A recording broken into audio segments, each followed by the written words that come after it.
The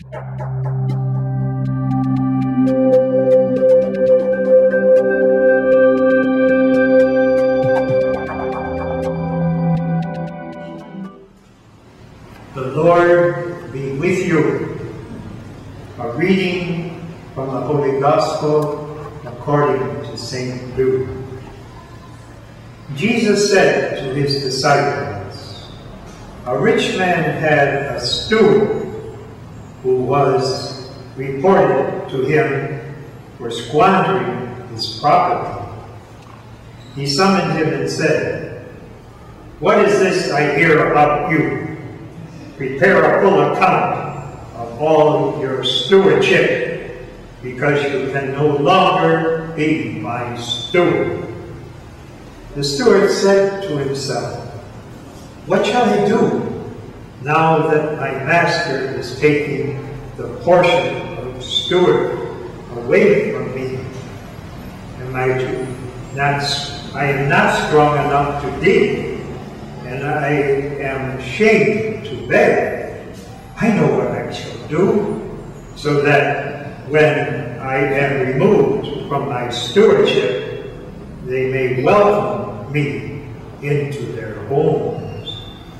He called in his master's debtors one by one.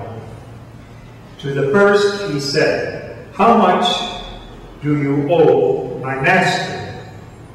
He replied, 100 measures of olive oil. He said to him, 'Here is your promissory note. Sit down and quickly write one for 50. Then to another he said, 'And you, how much do you owe?' He replied, 100 tons of wheat. He said to him, 'Here is your promissory note. Write one for 80. And the master commended that dishonest steward for acting prudently. For the children of this world are more prudent in dealing with their own generation than the children of light.'" This is the gospel of the Lord. The image of steward in the New Testament is pervasive in the different Gospels. And St. Paul, in the Epistle to the Corinthians, the first epistle, calls himself the steward of the mysteries of God. In the Greek culture and language, steward was economos. It really means the manager of the household.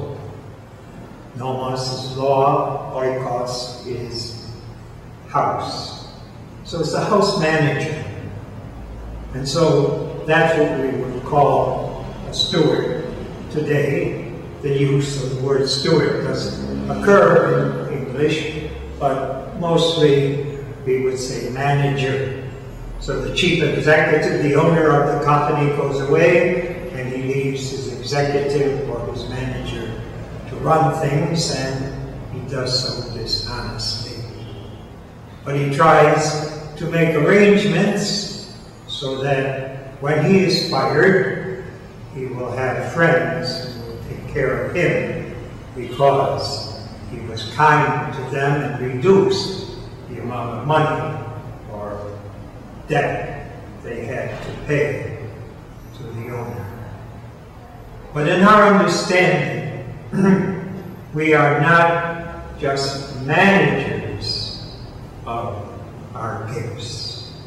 Stewardship is a way of spirituality in the Catholic Church and in the Protestant Church.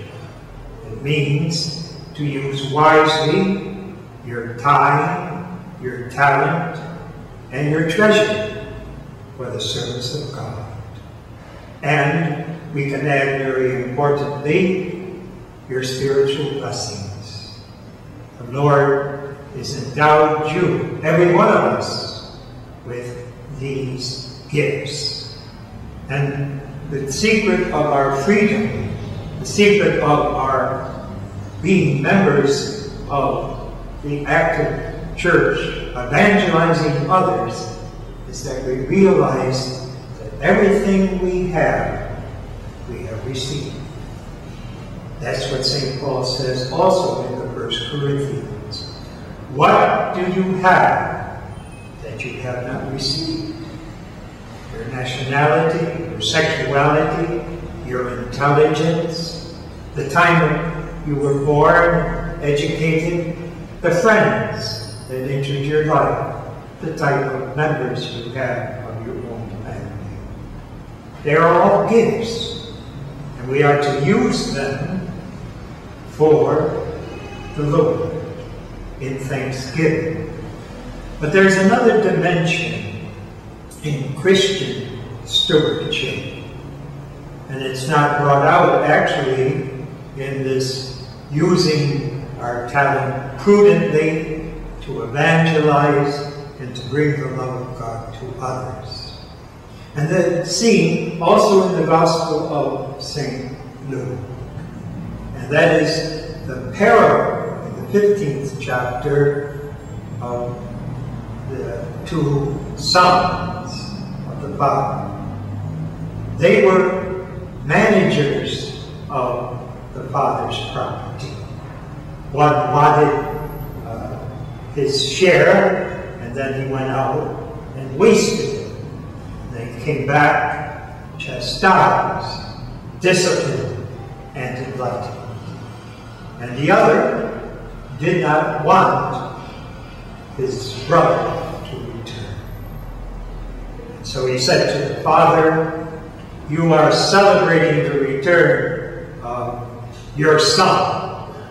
And the father said, "No, he's not just my son, he is your brother." And so when we're using stewardship, we are also thinking of family.